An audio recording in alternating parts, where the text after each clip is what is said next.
This video was created using AI technology. Have you ever paused to consider what really happens when you strike a match? It's a simple act we often take granted, but the science behind it is quite fascinating. Friction creates heat between the striking surface and the match head.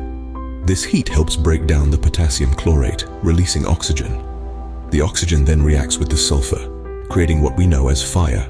Now let's slow things down a bit. In slow motion, the process becomes a ballet of chemistry and physics. As the match head scrapes against the striking surface, tiny particles of the red phosphorus coating are shaved off. These particles mix with the oxygen in the air, igniting to form white phosphorus pentoxide. This reaction creates enough heat to break down the potassium chlorate in the match head. The resulting output of this reaction is potassium chloride and more oxygen. The extra oxygen combines with the sulfur, and voila, you have fire. What's interesting is the stark difference between the processes at normal speed and in slow motion. At normal speed, the match lighting is instantaneous and almost magical.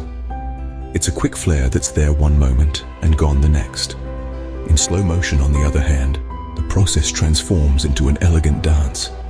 Each step of the chemical reaction unfolds with grace, allowing us to appreciate the complexity of what's happening. In a nutshell, lighting a match is a rapid, fiery chemical reaction, a testament to the power of science hidden in our everyday lives. Whether it's at the speed of light or in slow motion, the process is a spectacle, a moment of magic that we often overlook.